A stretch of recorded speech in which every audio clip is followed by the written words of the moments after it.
Hey guys, welcome to DG Gaming Tips. An exciting day for all you motorbike gaming fans out there with the release of the new TT Isle of Man Ride on the Edge 2 game. From this point forward, I'm just going to call it TT2 just to save on the mouthful. But the excitement for me is this mention of a new bike physics and handling engine. I'm not bothered about the career mode. I'm not particularly bothered about anything else about the game. But if the bike handles better, then I think a lot of us hardcore racers are going to be really happy about that. So this is just going to be a short video on day one of its release, and just want to get to the bottom of, does it handle any better?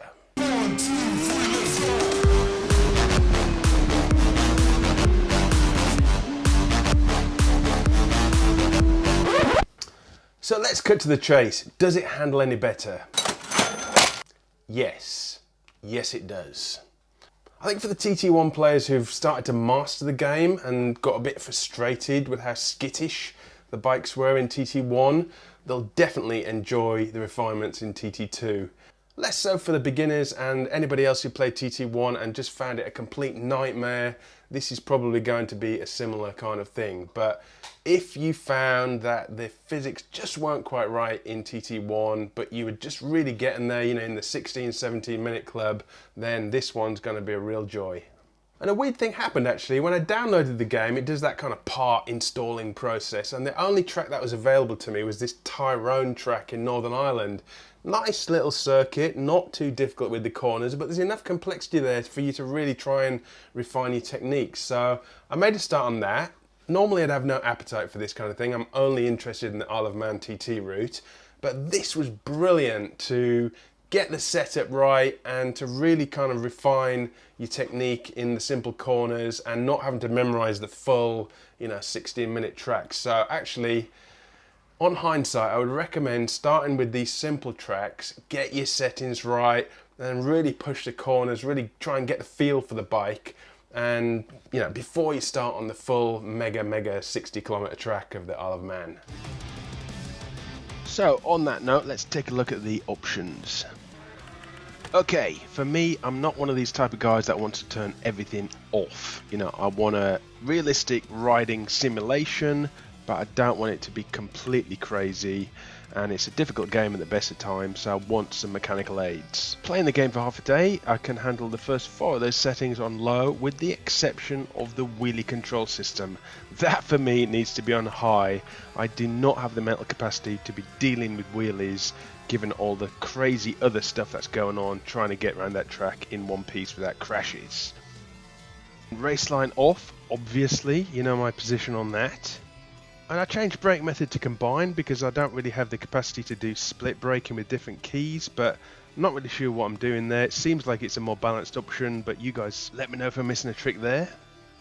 Manual transmission is an absolute must for those who want the maximum control. And vibration level, yeah, let's have it maximum. And then an OCD note on the audio. I want to just hear the engine noise. I want to use it to determine when I need to change gear. I don't want too much music or other ambient noise, so I'll make that the priority and turn the other settings down. And then super important is the assignment of the Joypad keys. I don't find type A or type B presets ideal to my needs. I tend to be most natural with the keys that are relevant to, for me, Gran Turismo. So change the keys exactly as you want them, exactly as they are most natural. You won't waste any mental energy trying to remember what the TT custom keys are. And then final point is steering sensitivity. In the presets I noticed they were set at -10 on sensitivity, and it had a very slow response. So not responsive enough for me, so I set it to 0. It's a personal balance. Give it a go, see what works best for you, but just be mindful that there is a setting there to tighten it or loosen it. So let's give it a crack. Here we go then, front of the grid, 3 laps, 10 bikes. Anti-wheelie device doing its job nicely there.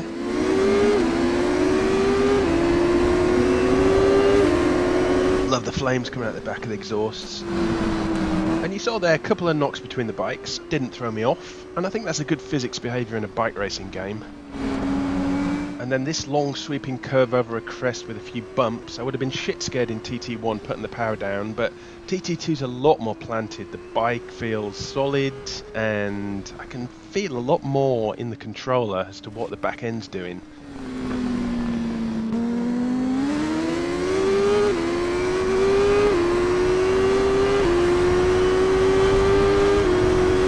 Now this is a tricky bit to get right at full speed in 6th. You need to hold the steering joystick with a slight lean and do micro-turns to avoid the edge or the curb.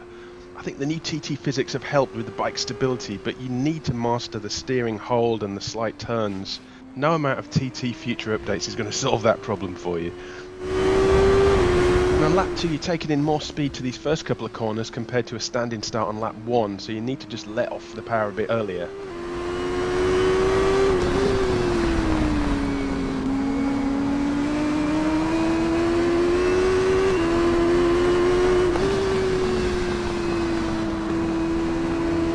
TT2 the rider now more realistically sits back when they brake, which is why the camera does a weird moving around thing.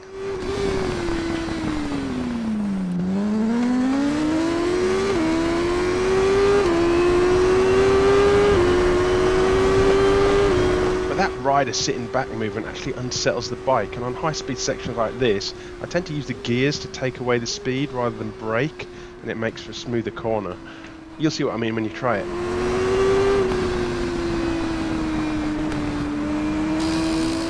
Somebody please put a comment below on what that weird noise is supposed to be.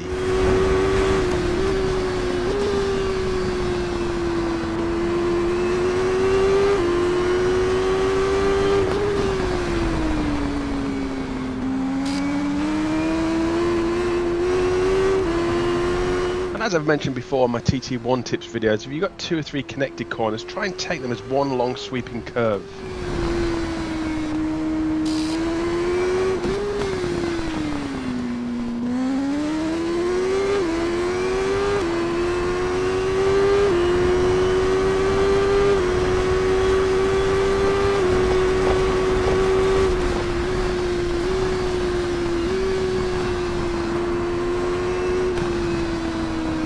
Hit the curb there and it let me off.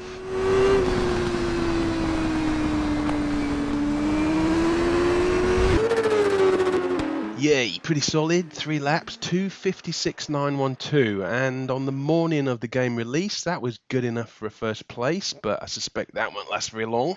Red rag to a bull announcement right there, folks. Anyway, that's it for me on day 1. Loving it so far, but give me a like if that was anything useful, and give me a subscribe if you want to hear about more of my new videos coming soon.